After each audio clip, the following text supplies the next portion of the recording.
Welcome to this first lecture of a whole series of lectures on Europe and its citizens.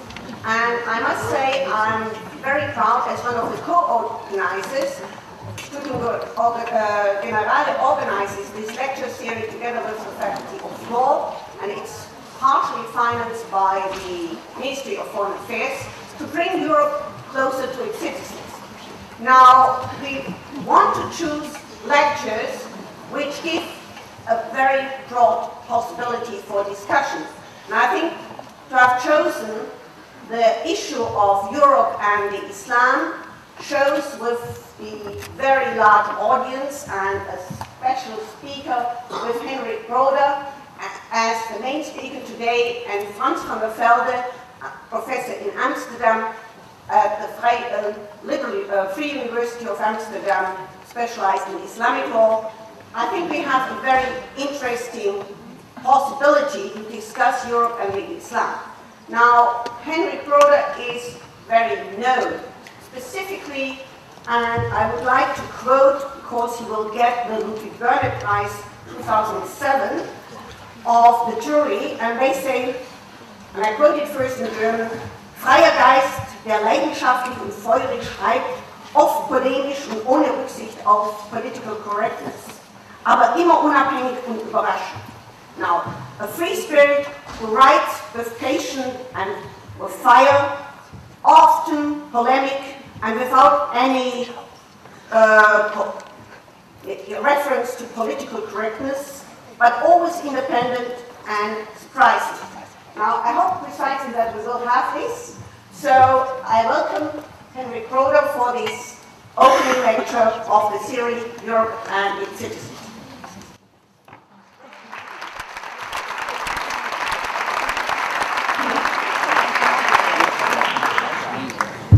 Guten Abend. I am really proud to be in Maastricht tonight, and Mrs. Schneider, thank you so much for this lovely introduction. I grew up in Cologne. This is a city very close to Maastricht, and I could only stay for 23 years in Cologne because Maastricht was around the corner. So whenever life became unbearable in Cologne, we jumped on the car and we came to Maastricht, and we spent some very good time here in the coffee shops of Maastricht, buying stroopwafels and hopjes and best of Geneva. And I think the first time that I smoked hashish, it also happened in Maastricht. Okay, it doesn't matter, it's a sin of my youth. But I also saw for the first time Herman van Veen in Maastricht. It was a beautiful performance in the theater. And I know some of you may not be too proud of him, but he is a great guy. I know Maastricht is the hometown of Angela Rieu. So I have really a very sentimental and also emotional relation to Maastricht. I realized I've been here for the last time 16 years ago, around 1990. And so many things have changed. And Maastricht became nicer and nicer. I think it's one of the most beautiful European cities. And it makes me really proud to deliver the lecture tonight in Maastricht. First of all, before I start, I have to apologize for my lousy command of the English language. I grew up with Polish. Polish was my first language. My mother spoke Polish, my father spoke Polish, and I still speak Polish with my sister who lives in Paris. But it's a very poor Polish, but what remains is this melody I can't get rid of, you know. So every language I try to speak, or I attempt to speak, or I pretend to speak, still sounds very Polish. So I apologize for that, and I think you can cope with it. My topic tonight is the sound okay? Because I came a little bit deaf off the plane and I can't hear myself. My subject today is the last days of Europe. One of the epochal and most important works of the past century was Karl Kraus' tragedy in 5 acts with preamble and epilogue, The Last Days of Mankind, Die letzten Tage der Menschheit. Kraus worked on this magnum opus for a total of 7 years, from 1915 to 1922, and when he finally finished it, and the play was published in book form, he declared it unperformable. In the foreword to the book version, Karl Kraus wrote, "The staging of this drama, which would take 10 evenings by earthly reckoning, is intended for a theater on Mars. Theater-goers of this world would not be able to bear it."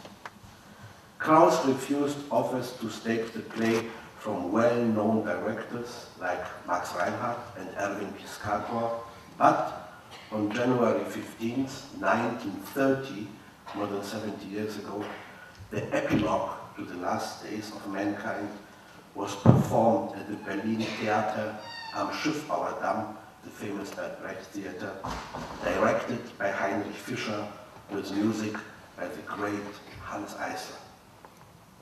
Since then, every director brave enough to try his hand at it has failed.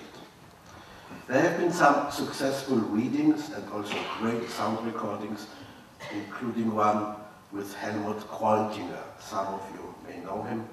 In 1974, in honor of Karl Kraus' 100th birthday, Austrian radio produced The Last Days as a multi-part radio play with 160 actors. 160 actors, and so this production entered the Guinness Book of Records. Kraus assembled large portions of The Last Days from quotes, newspaper reports, military orders, and court decisions, Kraus' favorite material. In the foreword to the published version, he wrote about his method as follows: "The most unlikely deeds reported here really happened. I just portrayed what they did. The most unlikely conversations held here were literally spoken. The most outrageous inventions are quotes." Today, one would probably call it a soundbite collage, an approximation of the absurd using documentary means, and we would note that no theater production can compete with real life, because life is more absurd, crazier, more improbable. Take, for example, the fact that Libya, which is planning a memorial to the Iraqi dictator Saddam Hussein, now that he's lost both his power and his life, the same Libya for a time held the chairmanship of the United Nations Human Rights Commission. Apparently, North Korea and Zimbabwe were overqualified for that job. Or take, for example, the wonderful suggestion made by Günter Grass, our national poet, made by Günter Grass, on the occasion of the German city of Lübeck's application to become an official European city of culture. Grass proposed turning one of Lübeck's churches into a mosque as a goodwill gesture toward the Muslims living in Germany, who only have 2,000 mosques, 80 of them in Berlin alone, at their disposal, and therefore really need another one that was once a church. But I don't want to go ahead of myself. Let me stick for the moment with Karl Kraus, who I hope will forgive me for naming him in the same breath as the man who took his life's work as the moral conscience of the nation so seriously that he forgot all about his brief guest appearance with the Waffen-SS. Another nice example, by the way, of life's truth being stranger than fiction. When Karl Kraus wrote The Last Days of Mankind, he knew that World War I would not spell the end of mankind, no matter how the war turned out. Somehow mankind would survive and life would go on. It was the end of mankind as Karl Kraus had known it. The end of the much vilified, but actually not so terrible, Austro-Hungarian Empire, the end of the casual arguments over banalities, the excessive excitement over wrongly placed commas that Karl Kraus loved so much, the excitement, not the commas, that he couldn't get enough of incorrect punctuation. For Karl Kraus, the last days of mankind were a sort of long solar eclipse, and the only thing he knew was that they would never end. Today, we know that there is no end of history, that World War I was only the dress rehearsal for World War II, and that the fall of the Berlin Wall was not only the end of an old confrontation, but the beginning of a new one, defined by the nice term asymmetrical warfare. A word that has many of us looking back nostalgically to a time when war was still a fair man-to-man fight, and the boys in the Kremlin and the White House simply reached for the red telephone in times of crisis. If I speak today with big love and deep respect to Karl Kraus of the last days of Europe, I don't mean that Europe will soon cease to exist, that the peninsula between the North Sea and the Mediterranean will simply break off along the Arkhangelsk, Moscow, Odessa axis and disappear into the sea. Also, that might be an attractive thought for many nature and animal lovers. I mean the Europe that you and I know, the ravaged continent that developed so astonishingly over the last 60 years, and especially in the last 15 years. I know it's in style to complain that times are getting worse and people getting stupider and stupider. The proof seems to be everywhere, but the evidence is misleading. In fact, the opposite is true. Times are getting better and people are getting smarter. They just don't know it or don't want to know it because every day they see apocalyptic films on television and read reports by Footwatch, Robin Wood, and Attack. And because they take everything they have and want for granted. I, on the other hand, after 50 years in the West, I am still amazed at how many newspapers you can buy at every newsstand. I am excited that I can fly from Reykjavik to Rome without being stopped by a single border guard. As my family and me were driving home recently from Lake Garda to Bavaria, my daughter wanted to know when we are going to get to Austria. We had already passed it. It will be a long time before I get used to the fact that I can send mail anywhere in the world from an internet cafe in Tel Aviv or Amsterdam or Krakow and expect an answer. And that I only need a laptop, a digital camera, and a mobile phone to work anywhere where there is an electric socket. But these are feelings of joy that I can only talk about with other people from Eastern Europe, with my friend Joachim Gauck from East Germany, or the author Richard Wagner, that's his real name, Richard Wagner, from Romania, or my tailor from Ukraine, who wants to send his kids to the United States for college. My Western friends, even my wife and my daughter, don't understand me. Sometimes I feel like someone from a South Sea island who finds himself in the cold north and is the only one who is excited that the central heating works. Now, the central heating is slowly being turned down and it's getting colder in Europe. Not because Gazprom and Gerhard Schröder has raised the prices or throttled production, and not because everyone now is driving gas-guzzling SUVs and letting the air condition run all of the day. It's getting colder in Europe because we are getting more cowardly. Not that we were ever particularly brave. If chance hadn't helped us along, the Berlin Wall would still be standing and we would still be emptying our pockets for the border guards on the transit highway through the GDR to Berlin. We are living through the last days of Europe as we know it. The question is not whether Europe is going downhill, but only how quickly it will happen. Will it take 1 or 2 generations before Europe becomes Eurabia or Eurasia? If I had a choice, I'd pick Eurasia, if only because I prefer Asian food. Some of you, I know, because I can read minds, are thinking this guy there is paranoid. It's true. I am paranoid, but that does not mean they are not after me. I am not imagining it. I really am being told more and more often and more aggressively to be tolerant, considerate, and cooperative towards people I don't know and who are neither cooperative nor considerate nor at all tolerant towards me.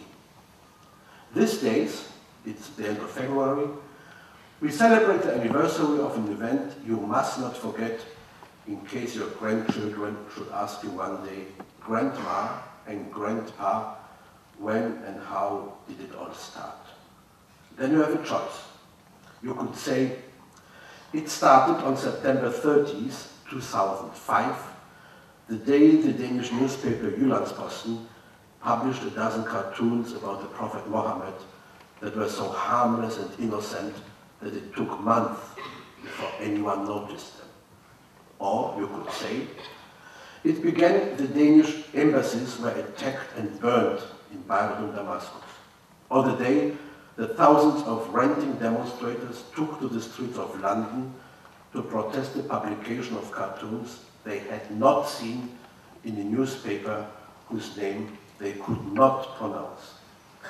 And if you have really prepared yourself, you could show your grandchildren an 11-minute-long YouTube video of the demonstration on February 3rd, 2006 in London, in which masked demonstrators chanted, Allahu Akbar, Jihad in the name of Allah, may Allah bomb you, may Osama bin Laden bomb you, you will pay with your blood, bomb Denmark, Denmark, watch your back, bin Laden is coming back, and we want Danish blood. And where they carried hand-painted signs with slogans like Jihad against European crusaders, Europe, you will pay, your annihilation is on its way, annihilate those who incite Islam, Europe, you will pay, Mujahideen are on the way, and slay those who incite Islam.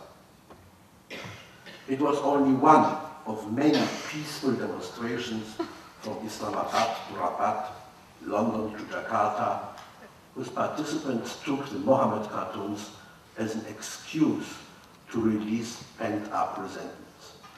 They threatened, Europe, take some lessons from 9/11, be prepared for the real Holocaust, and behead those who incite Islam. My two favorite photos from those days show a woman in a veil whose poster reads, God bless Hitler, and a man with a sign reading, kill those who incite Islam, standing exactly between two London bobbies, escorting him on the way. You may ask why you didn't see those photos. I can tell you why I haven't seen those photos, very simply, because they were not published in any German newspaper. And I don't know, but I have my doubts whether they were published in a Dutch paper. You can only guess whether the newspapers were trying to protect their readers or just did not want to annoy them after they had failed to reprint the Mohammed cartoons. Except for three papers in Germany, Die Tageszeitung, Die Welt, and Die Zeit, which printed one cartoon each. All other German newspapers and magazines, unfortunately including the magazine I am working for, Der Spiegel, preferred to show responsibility rather than the cartoons by not publishing them. Did you notice that the debate exactly a year ago was a phantom debate about something almost no one had seen unless they subscribed to Jyllands-Posten, which is not one of Europe's major newspapers? It was like deaf people discussing music, blind people talking about painting, important people debating sex. I brought with me the original page from Jyllands-Posten, and I know you can't see it from the back of that one, but maybe you will come forward after the lecture and have a look at it. This is the page that almost triggered off the Third World War. And if you see the cartoons and you see the caricatures, you will realize one thing. It's strange. It's more than strange. They are so innocent. If the cartoonist and the editors of the paper are to be blamed for something, then only for the fact that they were printing and publishing totally harmless, innocent cartoons. Some of them are good, some of them are not so good, as usual with art and cartoons and things being published, but they are totally innocent. And every of these cartoons pales in comparison with everything that is printed every day today in Arab papers in reference to Europe, Christianity, or the Jews. This is totally innocent, this is nice, this is harmless. One caricature is my favorite one. This one. So you see the mullah standing somewhere in the heaven, telling the guys on earth, stop sending martyrs. We don't have any virgins anymore. And this is so harmless. If you really, when I saw it for the first time, I couldn't believe it, because I thought, as everyone of us did, something terribly abusive must have happened. It's not abusive, it's harmless, it's lovely. It's something you can show to every 10-year-old girl. Never before had there been a debate like this, at least not during the time I remember, and this is at least the last 50 years. The prohibition on pictures of Mohammed, a prohibition that is controversial even within Islam, was adopted by the media in a kind of anticipatory obedience, not out of respect for Mohammed and Islam, but for fear of the raging mob which was able to get across the message to those who incite Islam with the help of the same media. For some, this submissiveness did not go far enough. Günter Grass, who had not yet gotten over his idea of turning the church into a mosque, spoke of a conscious, planned provocation by a conservative Danish paper which he labeled right-wing extremist on another occasion. He characterized the riots as a fundamentalist response to a fundamentalist act. A fundamentalist response to a fundamentalist act. The score, in other words, was 1-1 in a match between two fundamentalist teams. One had published a couple of cartoons, the other had torn to the global village like a firestorm. Grass' view of the situation was about as correct as someone claiming he had battled the Nazis side by side with his resistance members. But this did not stop him from stamping his feet more and more loudly from statement to statement. It wasn't enough for him to equate the Danish cartoonist with the Muslim mob, and in fact to place the mob in a morally superior position because it was merely reacting. Grass concluded, we have lost the right to seek protection from the right to freedom of expression, and we should not forget that there are places they don't have separation of church and state. Günter Grass, whose appearances are the best evidence that freedom of expression can protect all sorts of nonsense, Günter Grass also recommended looking at the cartoons carefully. They are reminiscent of the famous newspaper from the Nazi period, Der Stürmer. Der Stürmer published anti-Semitic cartoons in the same style. This is, ladies and gentlemen, what Grass claimed. Der Stürmer published anti-Semitic cartoons in the same style. One might blame this statement on the weakened sight and hearing of this somewhat elderly gentleman to whom everything that happens in the world is a challenge to prove his powers of judgment. But younger people, strange enough, were saying similar things. Fritz Kuhn, the chief of the Green Parliamentary Party in the Bundestag, said in an interview with Die Zeitung Die Welt that people had to begin talking about the relationship between freedom of expression and the responsibility that arises from it. Because, Kuhn, many people feel stigmatized by the cartoons. They reminded me of the anti-Jewish drawings in the Hitler period before 1939. You must bear in mind, Fritz Kuhn was born in 1955. And for someone who was born in 1955, he must have a great memory of the time before 1939. Kuhn, who nevertheless is considered one of his party's more intelligent realists, never withdrew or modified this unspeakable sentence. And the Greens, usually the first to mount the barricades of virtual indignation when the Third Reich is trivialized, they never called him under the carpet for it. How could they, when even the chairman of the Greens, Claudia Roth, took the same line? Claudia Roth called for prudence, not a culture war, and maintained that de-escalation starts at home. In this context, she criticized the so-called Muslim test in Baden-Württemberg. It's a kind of inquiry where people who are asking for citizenship are politely asked to answer some questions about the attitude towards the constitution. So Claudia Roth criticized the so-called Muslim test in Baden-Württemberg, saying, this test causes Muslims to feel stigmatized and generally suspected. Another glass of beer and Claudia Roth would have claimed that the demonstrations in Jakarta, Damascus and Tehran were not only protesting the Jyllands-Posten cartoons, but also the Muslim test in Baden-Württemberg. The young CDU deputy Eckhard von Klegen admonished, we must not contribute to escalation. The CDU and the SPD, the two big main German parties, declared separately, but in unison, that dialogue with Islam must be strengthened shortly after demonstrators in Tehran had firebombed the Austrian embassy shouting, God is great, and Europe, Europe, shame on you.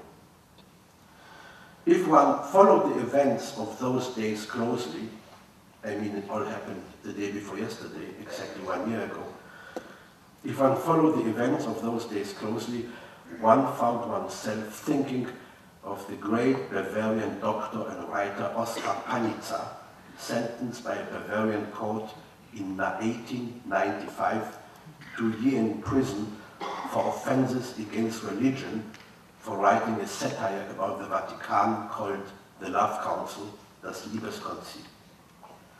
Oskar Panizza, a great thinker and philosopher, is also the source of the quote, when insanity becomes epidemic, it is called reason. Europe experienced an epidemic of insanity masquerading as reason. The Danish firm Arla Foods, which exports a considerable volume of its products, mainly cheese and yogurt, to Arab and Muslim countries, took out ads in 25 leading Arab papers distancing itself from the Mohammed cartoons. The Swiss firm Nestle soon did the same, but went one step further, promising not to use Danish ingredients in its products. Also, no British newspapers had dared to publish any of these cartoons. Not one single British newspaper did it. British Foreign Minister Jack Straw called the publication unnecessary, insensitive, disrespectful, and wrong. British newspapers, not known for showing restraint in disseminating intimate details about the royal family, voiced regret over misdeeds they had not even committed. The Observer assured readers that heightened Islamic sensibilities are something we must take into account in the future. Faced with riots on its doorstep, the Daily Telegraph expressed respect for the Islam, this purest and most abstract of all monotheistic religions. Even the Times rationalized its restraint, saying, this is not appeasement, but responsible use of freedom of speech. When a newspaper takes an act of self-censorship and turns it into evidence of responsible use of free speech, more is lost than just the last remnants of professional behavior and honor. The Vorwärts, one of the oldest SPD magazines and the paper of the SPD with a long, long tradition, the Vorwärts, which has historically been persecuted and banned more often than any other German newspaper, confused cause and effect, claiming that in the strange feud that the right-wing populist newspaper Jyllands-Posten has triggered with its reckless Mohammed cartoons, more was at stake than just press freedom. The forwards wrote, "Of course, Jyllands-Posten has the right of free speech, but one must distinguish between a right and the moral use of that right. Jyllands-Posten abused press freedom, not in a legal, but in a political and moral sense." You may know that at Bismarck's time, the forwards was outlawed, and when I read those lines in the forwards, I thought Bismarck had done the right job. As varied as the details of the reactions were, they all had in common their origin in a sense of powerlessness and helplessness. Critical minds that a day before had agreed with Marx that religion is the opiate of the people suddenly found it necessary to be considerate of religious feelings, especially when they are accompanied by violence. As with Günter Grass' recommendation following the September 11 terrorist attacks, 2 days after the attacks he wrote, "The West should finally ask itself what it has done wrong." The Western civil society was the target rather than the jungle of indignation from which the jihadis took their strength. A veritable race ensued to find the boldest, most audacious, and most original excuses. Here are my 2 personal favorites. Peter Scholl-Latour, who may be known to some of you who watch German TV, because it's a really tough job to turn on the TV without watching Peter Scholl-Latour. Peter Scholl-Latour, an expert on Islam, the Orient, and good behavior, expressed his understanding for the response of insulted Muslims and then spoke of his own sensibilities. As a devout Catholic, I can say that when people mock the Christian religion on TV or in the newspaper, this also shocks me deeply. His younger colleague Franz Josef Wagner, my favorite columnist, he writes a daily column in the Bild-Zeitung addressing all issues and always communicating with God. So Franz Josef Wagner voiced his solidarity with the insulted prophet, saying, "When we die, we want to travel on, as Christians, as Muslims, as Buddhists. I want to travel on and not to be made fun of like Mohammed." As a Jew, I am grateful that Franz Josef Wagner does want me along his post-mortal excursions. Thus, within a few weeks, a culture of fear, regret, and apology developed such as Germany had never seen before. Across the political, journalistic, religious, and scholarly spectrum, society stood as one, firmly determined to nip any distress to Muslims in the bud before it could reach them. The representatives of the Enlightenment responded like people threatened by a hurricane. They can't do anything against the power of nature, so they store provisions, food, nail the windows and doors shut, and pray that the storm will pass quickly. This may be the only option for natural catastrophes, but it does not work in a dispute with fundamentalists. Encountering no resistance only makes them more determined. Quite rightly, Islamic fundamentalists consider the West to be weak, decadent, and unwilling even to defend itself. Those who react to hostage takings and beheadings, massacres of people of different faith, and outbreaks of violence hysteria by calling for a dialogue of cultures deserve no better. But how can we expect decency and backbone from the freelance dissidents and notorious nonconformists who love to throw monkey wrenches into the machinery of the times, when even the leading mind of the first and most powerful global player, the Pope, believes he needs to de-escalate too? The Catholic Church took 359 years to rescind Galileo's conviction and rehabilitate the dissenter. They still haven't apologized to Giordano Bruno, who was burned at the stake exactly 407 years ago. But it took only 2 days for Benedict XVI to modify his Regensburg speech and voice regret over the misunderstandings it might have caused. It is true, it's true that the Pope, unlike Franz Josef Wagner, Nestles, or the Forwards, did not strew ashes on his head. But what he said came very close to an apology, and that is how it was understood all over the world. In contrast, we are still waiting in vain for major representatives of political Islam to apologize for the fatwa against Salman Rushdie or for burning down the Danish embassies in Damascus and Beirut. Military historian Martin van Creveld has coined the term asymmetric warfare. This term, asymmetric warfare, you know, refers to the impossibility of combating terror and terrorists by military means because they do not obey any of the rules of the war, while the representatives of state power fight with their hands tied. First of all by the Hague and Geneva Conventions, and second of all by the public, which expects adherence to the rules, even in regard to terrorists who abide by no rules and opposes civilian casualties, even if they are non-uniformed combatants. This asymmetry is not limited to military matters. It typifies the entire dispute. In line with Chairman Mao's exhortation to punish one, educate 100, terror works by creating a background threat. The threat must, of course, be credible and convincing, not only rhetoric.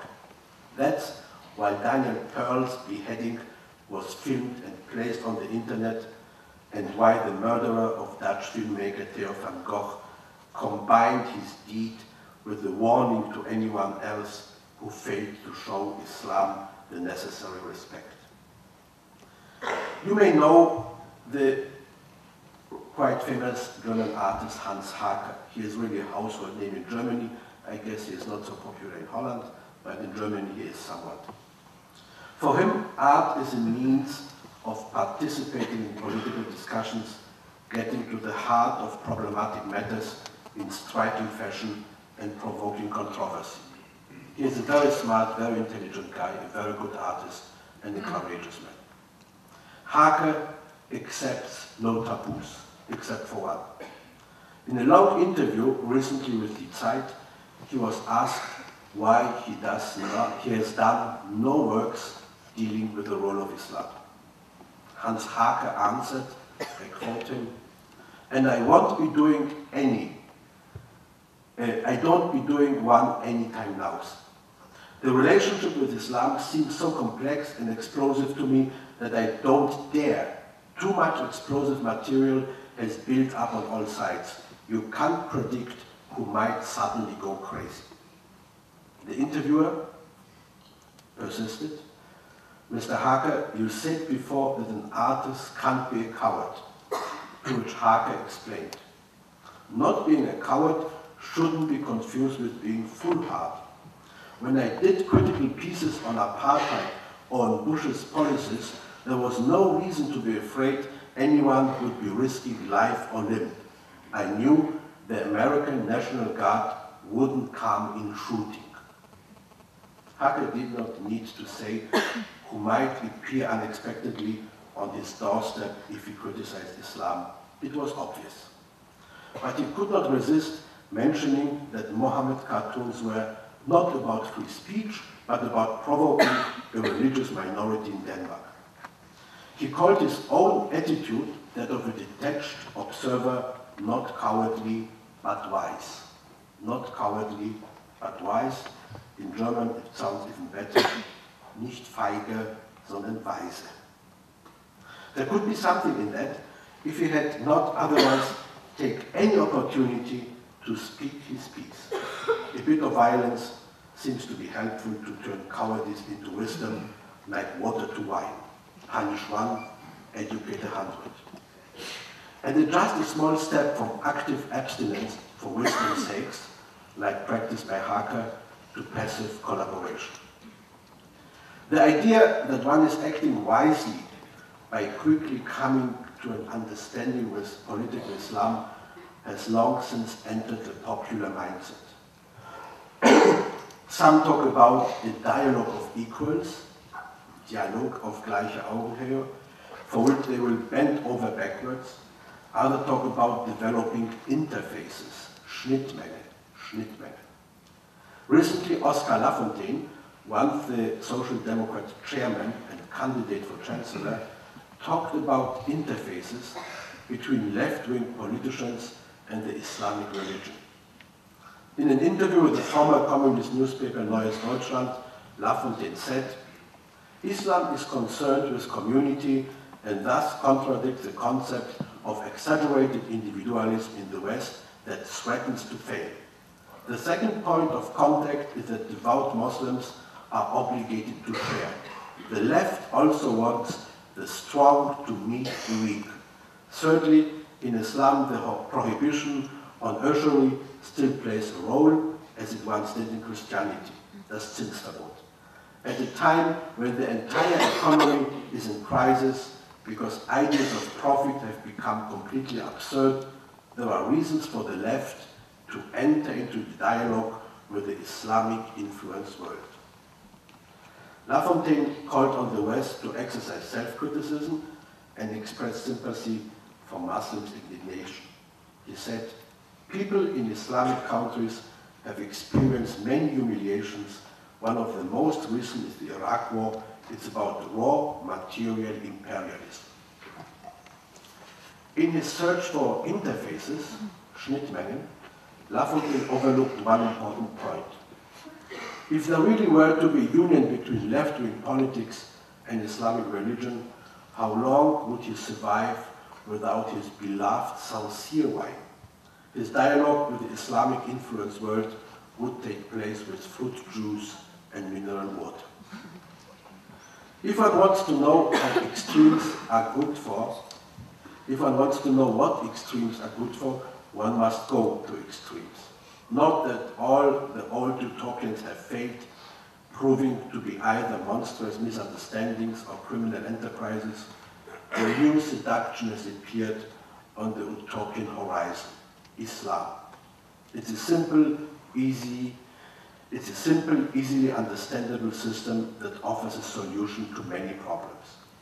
A prohibition on interest instead of usury, community instead of individualism, sharing instead of cashing in. Of course, if this were true, Saudi Arabia would be a paradise on earth and not the most reactionary system in the world. Those most easily susceptible to these ideas are people who have, as the saying goes, danced at many weddings but haven't yet found a partner for life. Those have tried democratic socialism and totalitarian socialism but never found the answer they were seeking. You may not have heard that David Mamet, the founder of the National Socialist Movement in Great Britain, converted to Islam a few months ago and changed his name to Abdul Aziz Ibn Mamet. This is exactly the type of news I don't find in German newspapers, and I get you won't find in Dutch newspapers. The same papers that otherwise report on the most insignificant ecumenical events in the most insignificant small towns. Mamet, now over 50 and hardened by long stays in prison, published an essay entitled "From Neo-Nazi to Muslim," in which he explained his reasons for converting. They mainly involve his antipathy towards the Western system, the system which worships materialism and believes in the Holocaust. One of the nicest quotes by Ibn Mamet is this one, where he explains his targets and his aims. "This may be a long war of decades or more, and we Muslims have to plan accordingly. We must affirm practical jihad to take part in the fight to free our lands from the kuffar, the unbelievers. Jihad is our duty." What is noteworthy about Abdul Aziz Ibn Mayed's words is not only his hatred for the West and democracy and his commitment to jihad. What is especially noteworthy is how Mayed says, "we Muslims." He has hardly jumped on the bandwagon when he is already making himself the conductor and examining his fellow passengers whom he despises and lackeys of the West. You might argue that Islam can't help it if someone like Mayed converts. That's true. But we still have to ask why a British Nazi would mutate into a Muslim. Why not a Hindu or Buddhist or Confucian? Why wouldn't he join the Baha'i, a very liberal and progressive religious community with roots in Islam? It must have to do with the interfaces, the Schnittmengen, is found between his political beliefs and the Islam of today. Carlos, the famous Carlos, real name Ilich Ramirez Sanchez, the top terrorist of the 70s and the 80s, the one who planned and carried out the attack on OPEC's headquarters in Vienna in 1975, Carlos too became a militant Muslim after being sentenced to life imprisonment by a French court in December 1997. In mid-2003, he published a book from prison entitled Revolutionary Islam, in which he explained and defended terrorism as a tool of class warfare. Carlos also voiced his support for Osama bin Laden and the September 11 attacks. Since 2005, he has been writing articles under his Muslim name, Salim Muhammad, for the Islamic newspaper Aylik, the illegal organ of the Great East Islamic Raiders Front, which is responsible for numerous terrorist attacks in Turkey. So Carlos, terrorist Carlos, has found a religious, or if you prefer, ideological or metaphysical justification for his acts. Whatever it is, Islam captivates many people, not only Oscar Lafontaine and Ilich Ramirez Sanchez, but also the rank and file of those searching for guidance. From July 2005 to June 2006, some 4,000 Germans converted to Islam. 4,000 Germans out of 80 million, that doesn't sound like a lot, but it was 4 times as many as in the same period of the previous year. And while in the past it was mainly women marrying Muslim partners who changed their religion, the motives have become more varied within the last year. Now I'm always suspicious of converts. A while ago, in Kiryat Arba, near Hebron in Israel, I met a Nazi judge's son who had converted to Judaism. For him, the son of the German Nazi judge, it was the best way to free himself from the burden of German history, and at the same time give the finger to his Nazi father. What a cruel irony of history. The son of a Nazi judge becomes a Jew. But that was not enough for him. He could have converted, moved to Tel Aviv, and enjoyed life on the beach and the cafes. Instead, he had to be in Kiryat Arba, near Hebron, a place densely populated with fanatics, nutcases, and idealists in the West sense of the word. And that's where he lived, defending the right of the Jews to live anywhere in the Holy Land and saying things that may be nauseous, such as, in the past it was our turn, now it's the Palestinians' turn. And whatever he said, it was his father speaking through him. The conversion of Judaism, however, is a complicated and difficult matter. Judaism doesn't proselytize. It prefers to remain a small and exclusive club. In contrast, converting to Islam requires hardly more than a statement of intention. Judaism had 613 commandments and prohibitions which no one, not even the most pious, can follow. Islam, in contrast, is based on 5 easy-to-remember commandments: monotheism, ritual prayer, fasting on Ramadan, pilgrimage to Mecca, and charity to legitimize property. This is not only simply and easy, but also very appealing. If I were looking for a religious home, Islam would be an option I would seriously consider. What makes the whole thing more complicated is the fact that Islam is both a religious and a political faith. In fact, perhaps a political one first and then a religious one. To separate the one from the other, Bassam Tibi, a Syrian academic living in Germany, Bassam Tibi created a distinction between Islam and Islamism, not a great idea theoretically, but one that doesn't stand the test of practice, because experts can't even agree on the meaning of jihad.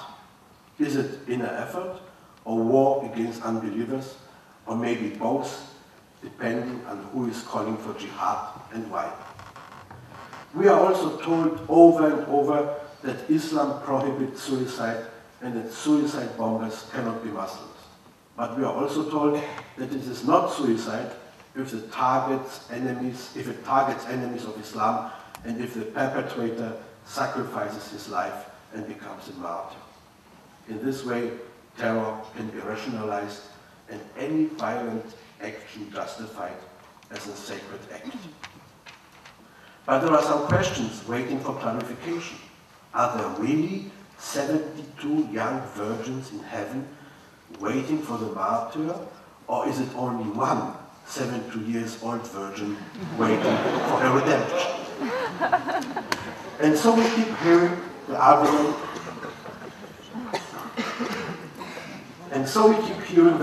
We remember from the days of the Red Army faction, die Rote Armee-Fraktion.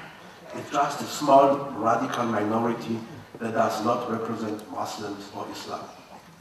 There are three things to be said about that. First of all, of course, not all Muslims are terrorists. By pretty much every terrorist since September 11, 2001 has been Muslim. Second, what is or is not representative is not a question of surveys or polls or election results, but can be determined by looking at history, only in hindsight. It's not quantity that matters, but quality. And what's today known as sustainability, the terrible German word Nachhaltigkeit. The Nazis never had a majority, but they were still representative, and what they did in only 12 years continues to have consequences today. Third, the idea that violent Muslims are only a small radical minority is meant as a tranquilizer, but is nevertheless probably true. There is a great deal of evidence that the majority of Muslims want the same thing as the rest of the population: to live normally, work, shop, travel, occasionally pray, and get annoyed at what's on TV.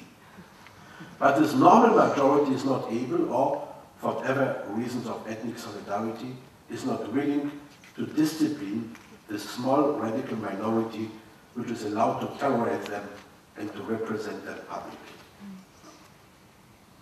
The problem is not my Turkish grocer who sends his 5 children to good schools so they make something of themselves.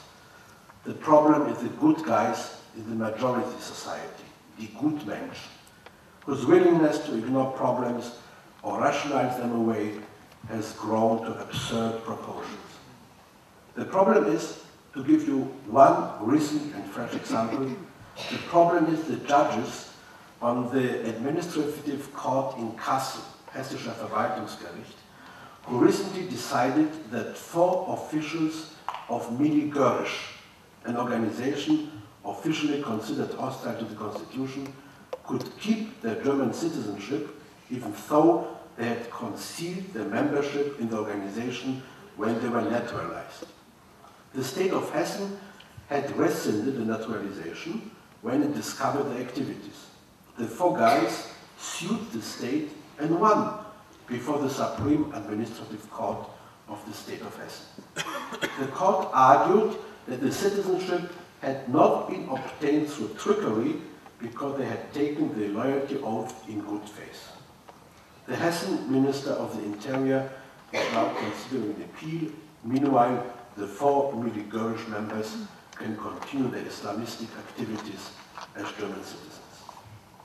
The problem is not the muezzins, whose prayers apparently disturb some Germans and I guess also Dutch citizens' peace and quiet. The problem is the public that hardly notices when a Turkish lawyer in Berlin is forced to close her office as a result of death threats that she takes seriously because she once barely survived an attempted murder. And guess who is after her life? Christian fundamentalists, nationalists, German xenophobes, crazy Kurds or Armenians, the fathers and husbands of the beaten and raped Turkish woman she has represented in court.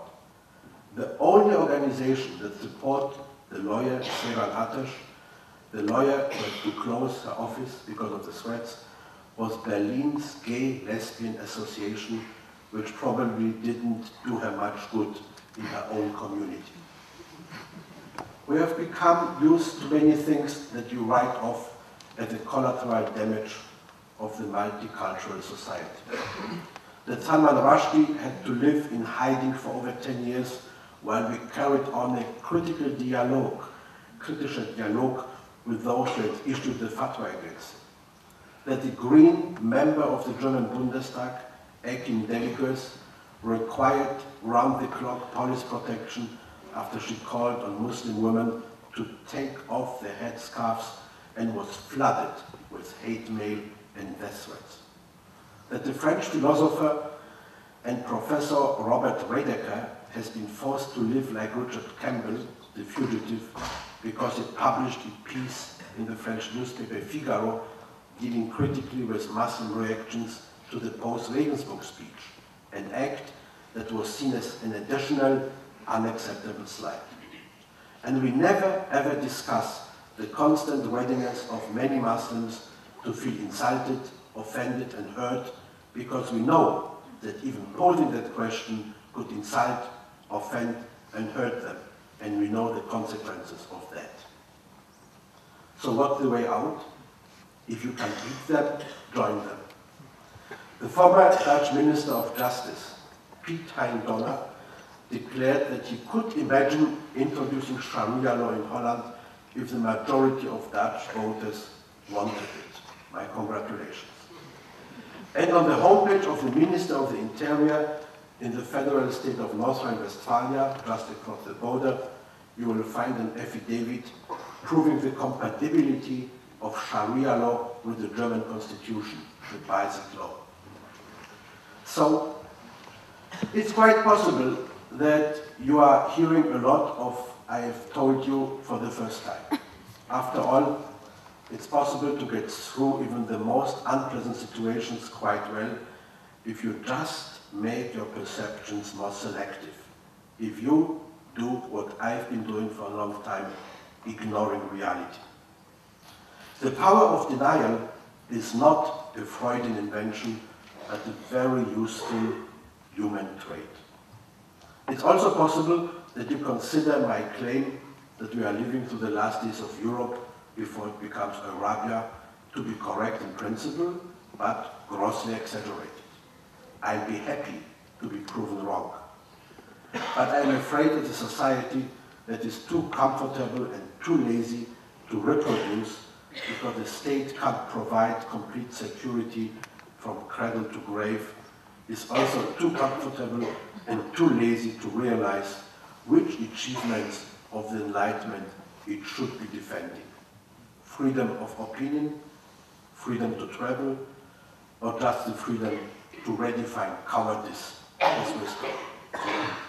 Ladies and gentlemen, I may well be paranoid, but they are still after me. Thank you very much.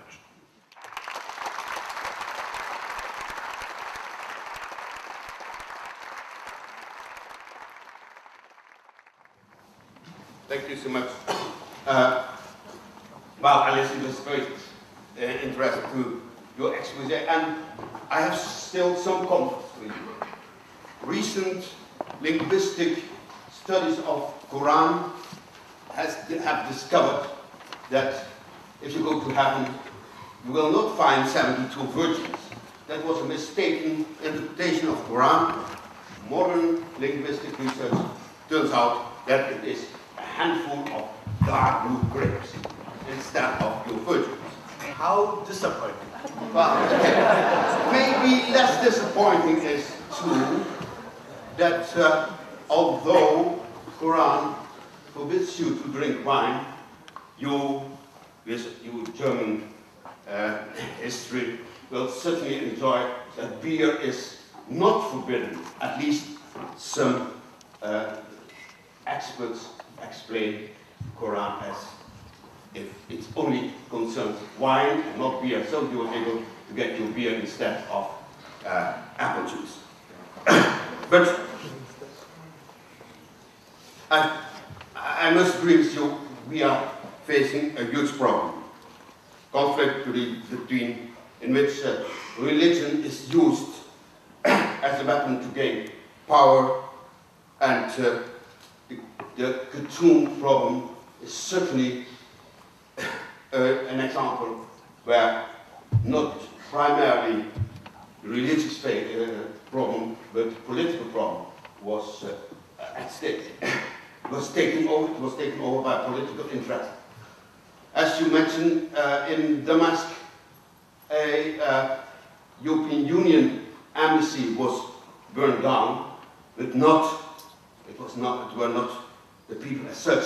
It was the Syrian secret intelligence who pointed to people which building had to be burned. They were absolutely convinced that half a year before the embassy just had moved to another building, and only the placards saying this is a European Union building were still on it. And which proves for me that it was not, at least in Damascus, not primarily a religious but a political play. If we express ourselves as advocates of worldwide peaceful coexistence, we cannot hide and run from Islam, as you in some of your books say, go to Australia or New Zealand or maybe Iceland and hope finding there a rescue. I can guarantee you that you will not find rescue there if you address the problem by hiding and running. We have to stay on the battlefield. We have to choose an intelligent strategy. Once on the intellectual battlefield, knowing that peaceful coexistence is our aim, we have to identify who are our opponents, our enemies, and who are our allies and friends, and declaring Islam in general to be our enemy, as I had sometimes the idea was one of your topics. Well, in my view, that's fighting the windmill of Don Quixote. In my view, our enemies are those who, as Muslims in this way, claim superiority by using Islamic text. Superiority, not in the first place over non-believers like us, but primarily over other Muslims, declaring them to be heretics if they do not join the idea of the reactionary Islamists. Takfir, naming a fellow Muslim an heretic, is a popular game nowadays between conservatives, and we should keep that in mind. And if the Islamists are our opponents, we should not forget that we also have allies, friends amongst Muslims. They need our support, our understanding, and only in that way we can probably and hopefully win the battle, win peaceful coexistence. And we as academics and students and journalists and media makers and politicians and co-workers and neighbors of Muslims, do we really know enough about the progressive Islam to be of help. We all know the word jihad, defending the faith, as the banner of the Islamists. But how many of you, how many of us know the word ijtihad?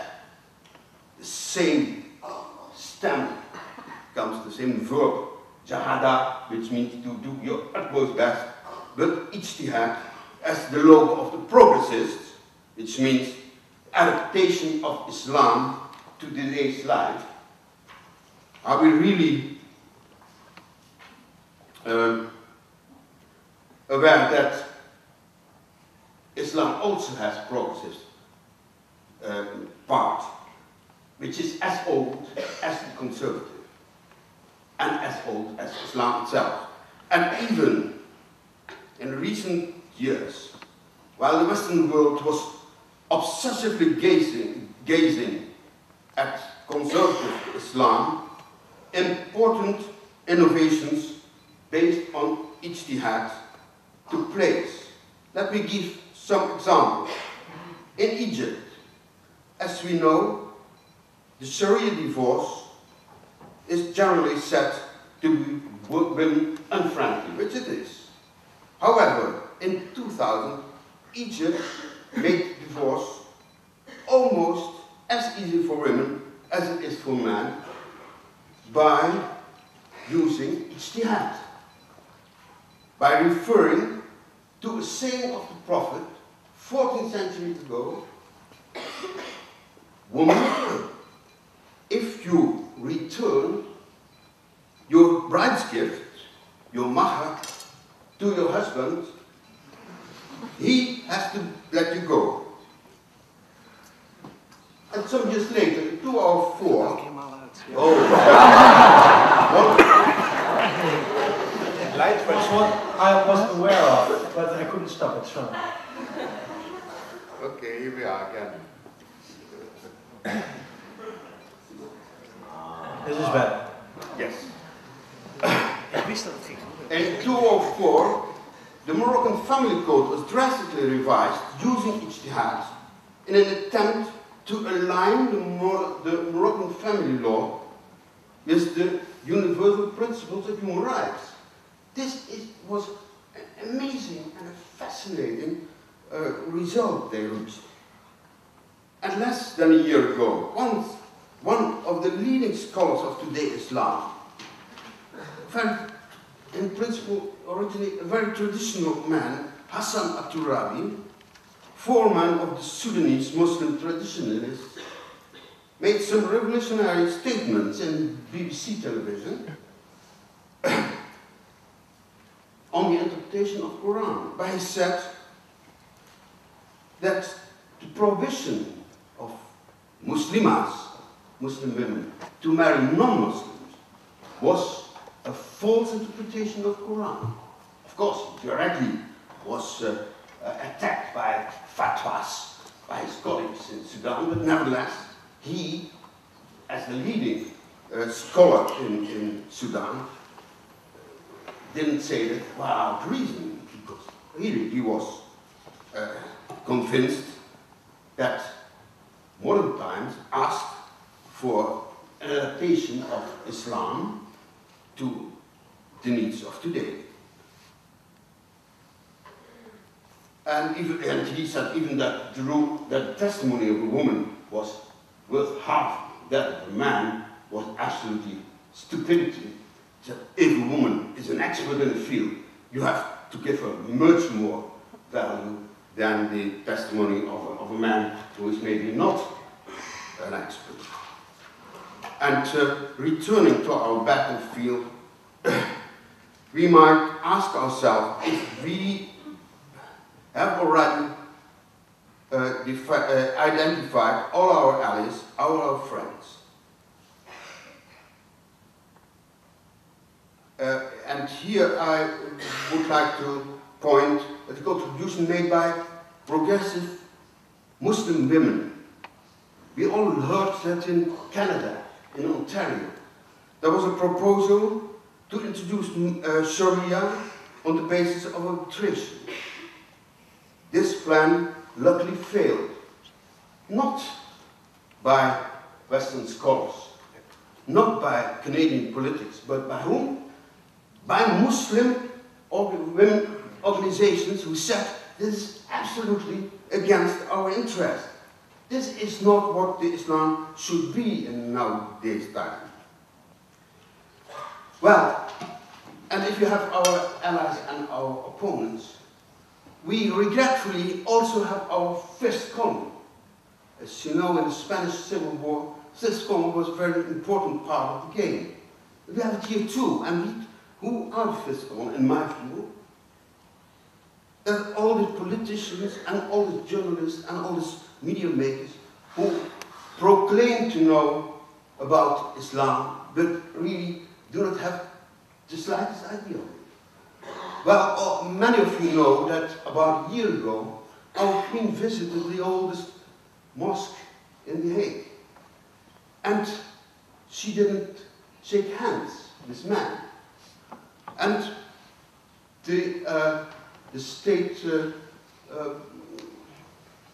it's called propaganda, said this is the rule in Islam, which is absolutely nonsense.